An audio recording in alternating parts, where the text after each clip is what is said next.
Hello guys, welcome back to Cric Talks with Kiran. Rajasthan Royals versus Royal Challengers Bangalore. ഈ വർഷത്തെ IPL തുടങ്ങി 28ാമത്തെ മത്സരത്തിലാണ് Rajasthan Royals തങ്ങളുടെ സ്ഥിരം ഹോമായ ജയ്പൂരിലേക്ക് ആദ്യത്തെ മത്സരം കളിക്കാനെത്തുന്നത്. അതിന് കാരണമെന്ന് പറയുന്നത് ഇവർ ഹോം മത്സരം കളിക്കുന്നത് 2 സ്റ്റേഡിയങ്ങളിലായിട്ടാണ്.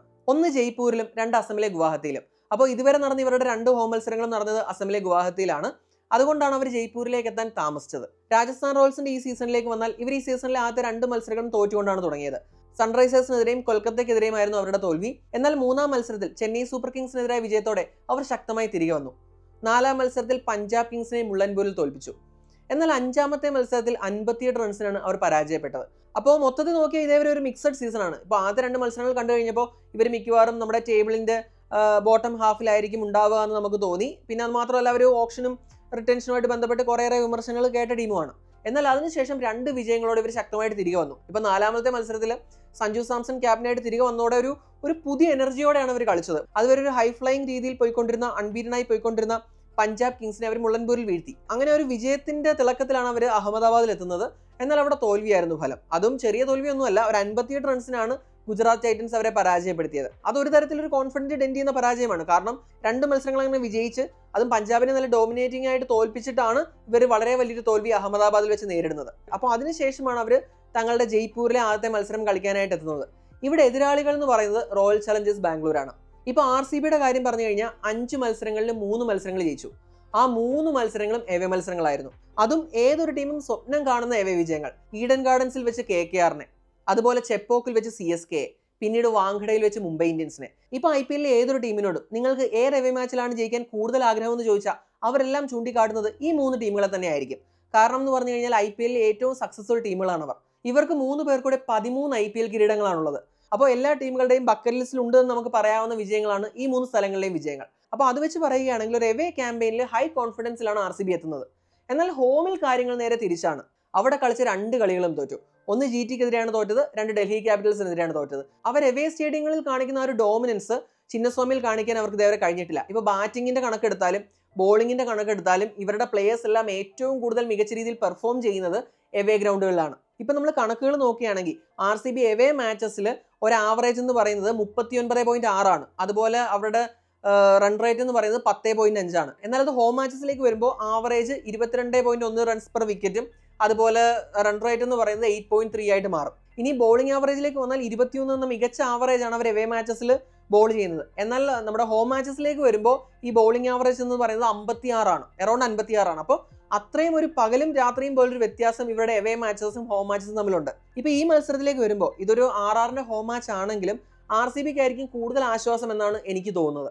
ഇനി നമുക്ക് ഇൻഡിവിജ്വൽ പെർഫോമൻസുകളിലേക്ക് വന്നു കഴിഞ്ഞാൽ RRന്റെ കാര്യത്തിൽ യശസ്വി ജയ്സ്വാൾ ഫോമിന് കുറച്ച് കഷ്ടപ്പെടുന്ന കാഴ്ചയാണ് കണ്ടത്. ഇടയ്ക്ക് ഒരു 50 അടിച്ചു പഞ്ചാബിനെതിരെ. അതല്ലാതെ കാര്യമായിട്ട് പെർഫോം ചെയ്യാൻ കഴിഞ്ഞിട്ടില്ല. സഞ്ജു സാംസൺ നല്ല ടച്ചിലാണ്. ഇപ്പോൾ ഒരു സെഞ്ചുറി ഒന്നും പിറന്നില്ലെങ്കിലും അത്യാവശ്യം decent performance Sanju Samson provide ചെയ്യുന്നുണ്ട്.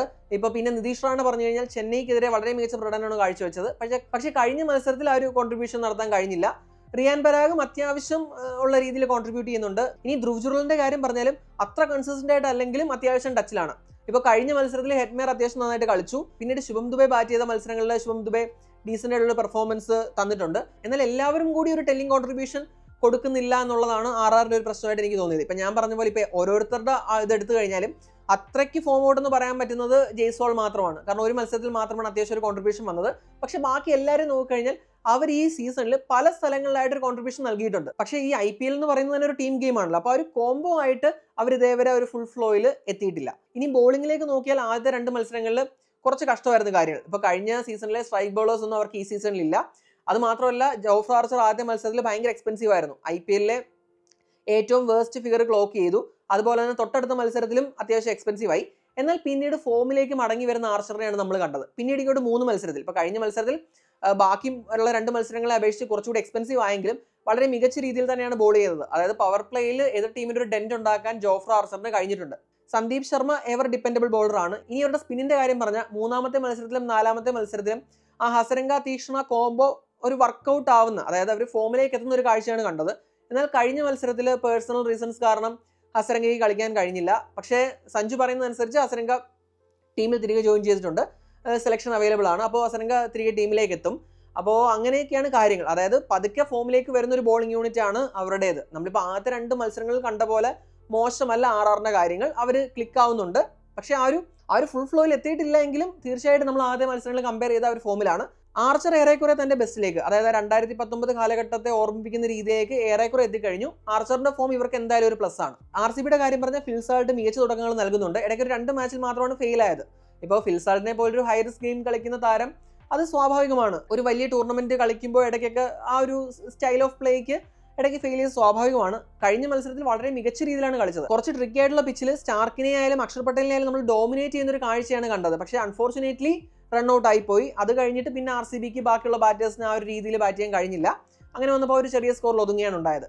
വിരാട് കോഹ്ലിയുടെ കാര്യം പറഞ്ഞു കഴിഞ്ഞാലും വിരാട് കോഹ്ലി ടച്ചിലാണ്. അപ്പോൾ കഴിഞ്ഞ മത്സരത്തിൽ ഒരു അറ്റാക്കിംഗ് ഷോട്ടിന് ശ്രമിച്ച് ഔട്ടായി. പക്ഷേ ഈ സീസണിൽ ഓൾറെഡി 250 നമ്മുടെ വിരാട് കോഹ്ലിക്കുണ്ട്. ദേവദത്ത് പടിക്കലും ഈ കഴിഞ്ഞ മത്സരത്തിൽ നന്നായിട്ട് സ്ട്രഗിൾ ചെയ്തു. പവർ പ്ലേയിൽ ആപ്പാട് 8 പന്തുകൾ നേരിട്ടിട്ട് 1 റണ്ണ് മാത്രമാണ് പടിക്കലിന് എടുക്കാൻ കഴിഞ്ഞത്. പക്ഷേ അതിന് മുമ്പുള്ള 2 മത്സരങ്ങളിലും പടിക്കൽ നല്ല അറ്റാക്കിംഗ് ഇൻഡോട് തന്നെയാണ് കളിച്ചത്. രജത് പട്ടിദാറും already 2 man of the match സ്വന്തമാക്കി കഴിഞ്ഞു. ഇപ്പോൾ കഴിഞ്ഞ മത്സരത്തിൽ ഫിൽസാൾട്ടും ടിം ഡേവിഡും ഒഴികെ ഒരു കളക്റ്റീവ് ഫെയിലിയർ എന്ന് നമുക്ക് വേണമെങ്കിൽ പറയാം. അങ്ങനെ ആർക്കും ആ ഒരു പിച്ചിൻ്റെ ആ ഒരു ട്രിക്കി പിച്ചിനോട് ആ ഒരു സിങ്ക് ആവാൻ കഴിഞ്ഞിട്ടില്ല. ഇപ്പം ഓപ്പണിങ്ങിൽ ഫിൽസാൾട്ട് നന്നായിട്ട് കളിച്ചു, പിന്നീട് എൻഡിൽ ഫിനിഷിങ്ങിൽ ടിം ഡേവിഡ് നന്നായിട്ട് കളിച്ചു. പിന്നെ ഇവരുടെ ടീമിലുള്ള എനിക്ക് തോന്നിയിട്ടുള്ള ഒരു പ്രശ്നം എന്ന് പറയുന്നത് ലിയാം ലിവിങ്സ്റ്റൺ ആണ്. അതായത് ലിവിങ്സ്റ്റണിൽ നിന്ന് ബാറ്റ് കൊണ്ട് അങ്ങനെ നല്ലൊരു പ്രകടനം കിട്ടുന്നില്ല. ബോൾ വെച്ചിട്ട് എറിഞ്ഞ ആദ്യത്തെ മത്സരങ്ങളിൽ ഡീസന്റ് ആയിരുന്നു, എന്നാൽ കഴിഞ്ഞ മത്സരത്തിൽ അടികൊണ്ടു. ബാറ്റിംഗിൽ GTക്കെതിരെ ഒരു 50 ഉണ്ട്. അതാണ് RCB ആ ഒരു മത്സരത്തിൽ ഒരു റെസ്പെക്റ്റബിൾ ടോട്ടലിൽ എത്താൻ സഹായിച്ചത് എന്ന കാര്യം മറക്കുന്നില്ല. എങ്കിലും അതൊരു സ്ട്രഗ്ലിംഗ് 50 ആയിരുന്നു. അതായത് അത്യാവശ്യം നല്ല സ്ട്രഗിൾ ചെയ്താണ്. ലിവിങ്സ്റ്റണിന്റെ ആ ഒരു യൂഷ്വൽ ഫ്ലോയിലുള്ള ഇന്നിങ്സ് അല്ലായിരുന്നു അത്. ഇപ്പോൾ കഴിഞ്ഞ മത്സരത്തിലും കാര്യമായിട്ടൊന്നും ചെയ്യാൻ കഴിഞ്ഞില്ല. പുള്ളി മൊത്തത്തിലൊരു ടച്ചിലാണ് എന്ന് തെളിയിക്കാൻ പറ്റുന്ന പെർഫോമൻസ് ഒന്നും ലിവിങ്സ്റ്റണിന്റെ സൈഡിൽ നിന്ന് വന്നിട്ടില്ല. അപ്പോൾ എൻ്റെ ഒരു അഭിപ്രായത്തിൽ ജേക്കബ് ബഥലിനെ അവർക്ക് ട്രൈ ചെയ്യാവുന്നതാണ്. ഒരു ലെഫ്റ്റ് ഹാൻഡ് ബാറ്ററാണ്, സ്പിന്നെ ഡീസൻ്റ് ആയിട്ട് കളിക്കും. അതുപോലെ തന്നെ ഒരു left arm part time option കൂടെ ആണ്. ഇപ്പോൾ ലിവിങ്സ്റ്റൺ ഒരു പാർട്ട് ടൈം ഓപ്ഷൻ ആയതുകൊണ്ട് തന്നെ ആ ഒരു രീതിയിലുള്ള ഒരു റീപ്ലേസ്മെന്റ് ആണ് RCBക്ക് വേണ്ടത്. അപ്പോൾ ബഥൽ നല്ലൊരു ഓപ്ഷൻ ആണെന്നാണ് എനിക്ക് തോന്നുന്നത്. ഇനി ഫിനിഷിംഗിലേക്ക് വന്നു കഴിഞ്ഞാൽ ജിതേഷ് ശർമ്മയും ടിം ഡേവിഡും നല്ല രീതിയിൽ തന്നെയാണ് കളിക്കുന്നത്. അപ്പോൾ കഴിഞ്ഞ മത്സരത്തിൽ ജിതേഷ് ശർമ്മയ്ക്ക് കാര്യമായിട്ടൊന്നും പെർഫോം ചെയ്യാൻ കഴിഞ്ഞില്ല. പക്ഷേ ടിം ഡേവിഡ് നല്ല രീതിയിലാണ് പെർഫോം ചെയ്യുന്നത്. അതായത് കഴിഞ്ഞ കുറച്ച് മത്സരങ്ങളായിട്ട് കൺസിസ്റ്റന്റ്ലി ആ ഒരു ഫിനിഷിംഗ് ടച്ച് ടിം ഡേവിഡ് നൽകുന്നുണ്ട്. പിന്നീട് ബോളിംഗിലേക്ക് വന്നു കഴിഞ്ഞാൽ ഇപ്പോൾ കഴിഞ്ഞ മത്സരത്തിലെ ഒരു ചെറിയ സ്കോറും വളരെ മികച്ച രീതിയിലാണ് അവർ ഡിഫെൻഡ് ചെയ്യാൻ ശ്രമിച്ചത്. അത് എക്സിക്യൂട്ട് ആയില്ല. കാരണം KL രാഹുലിന്റെ ഒരു മാസ്റ്റർ ക്ലാസ് ബാറ്റിംഗ് ഷോ ആയിരുന്നു അന്ന് ചിന്നസ്വാമിയിൽ നടന്നത്. അതുകൊണ്ട് ഡിഫെൻഡ് ചെയ്യാൻ കഴിഞ്ഞില്ല. എങ്കിലും ഭുവനേശ്വർ വളരെ മികച്ച രീതിയിലാണ് പന്തെറിഞ്ഞത്. സുയാഷ് ശർമ്മയുടെ ഫോം ഇവർക്കൊരു പ്ലസ് ആണ്. കൃണാൽ പാണ്ഡ്യ കഴിഞ്ഞ മത്സരത്തിൽ കുറച്ച് എക്സ്പെൻസീവ് ആയി. പക്ഷേ ആദ്യത്തെ മത്സരത്തിൽ KKRനെതിരെ RCBയെ മത്സരത്തിലേക്ക് തിരികെ കൊണ്ടുവന്നത് കൃണാലാണ്. മുംബൈക്കെതിരെ ആദ്യം അടി കിട്ടിയിട്ട് പിന്നെ അവസാനം മികച്ച രീതിയിൽ പന്തെറിഞ്ഞു. ഹേസൽവുഡിന്റെ കാര്യം അറിയാലോ, കഴിഞ്ഞ മത്സരത്തിൽ കുറച്ച് എക്സ്പെൻസീവ് ആയെങ്കിലും ഹേസൽവുഡ് ഡിപ്പെൻഡബിൾ ആണ്. ഈ IPL പവർ പ്ലേയിൽ ഏറ്റവും കൂടുതൽ ഡോട്ട് ബോൾ പെർസെൻറ്റേജ് ഉള്ളത് നമ്മുടെ ഹേസൽവുഡിനാണ്. പിന്നെ ഡെഷ്ദയാലും ഡീസൻ്റ് ആയിട്ട് ബോൾ ചെയ്യുന്നുണ്ട്. അപ്പോൾ അങ്ങനെ നോക്കിക്കഴിഞ്ഞാൽ ഇവർക്ക് ബോളിംഗ് യൂണിറ്റിലും കാര്യമായിട്ടുള്ള പ്രശ്നങ്ങളൊന്നുമില്ല. ഇപ്പോൾ ടീം മൊത്തത്തിൽ നോക്കിയാലും RCBക്ക് അങ്ങനെ കാര്യമായിട്ട് ഇപ്പോൾ ലിവിങ്സ്റ്റന്റെ ഒരു മോശം ഫോം ഒഴികെ ബാക്കി വലിയ പ്രശ്നങ്ങളില്ല. ഇവരുടെ പ്രശ്നം എന്ന് പറയുന്നത് ചിന്നസ്വാമിയിൽ ഡോമിനേറ്റ് ചെയ്യാൻ കഴിയാത്തതാണ്. അവിടെ ടോസും ഒരു ക്രൂഷ്യൽ ഫാക്ടറാണ്. ഇനി എത്ര വലിയ സ്കോർ പോസ്റ്റ് ചെയ്തെന്ന് പറഞ്ഞാലും അത് വേണമെങ്കിൽ ചേസ് ചെയ്യാൻ കഴിയുന്ന, ഇനി ഒരു 220 230 എടുത്താലും അവസാന പന്ത് വരെ നമുക്കൊന്നും ഉറപ്പിച്ച് പറയാൻ കഴിയാത്തൊരു സ്റ്റേഡിയമാണ് ചിന്നസ്വാമിയിലേത്. അവിടെ 2 തവണയും RCBക്ക് ടോസ് നഷ്ടപ്പെട്ടു. അത് നിർഭാഗ്യകരമാണ്. പിന്നെ ഫസ്റ്റ് ബാറ്റ് ചെയ്തപ്പോഴാവട്ടെ ഒരു ട്രൂ പിച്ച് അല്ല, ചിന്നസ്വാമിയിൽ നിന്ന് സ്ഥിരം കിട്ടുന്ന ഒരു ട്രൂ റൺസ് ഫ്ലോയിങ് പിച്ച് ആയിരുന്നില്ല അവർക്ക് കിട്ടിയത്. അപ്പോൾ അവർ ബാറ്റിങ്ങിന് സ്ട്രഗിൾ ചെയ്തു. ഇപ്പോൾ ആദ്യത്തെ മത്സരത്തിൽ ആ ഒരു പിച്ചിന്റെ സ്പീഡുമായിട്ട് സിങ്ക് ആവാൻ സ്ട്രഗിൾ ചെയ്തു. രണ്ടാമത്തെ മത്സരത്തിൽ കുറച്ച് ട്രിക്കി ആയിട്ടുള്ളൊരു പിച്ചായിരുന്നു, അതുമായിട്ട് സിങ്ക് ആവാൻ ഇവർ സ്ട്രഗിൾ ചെയ്തു.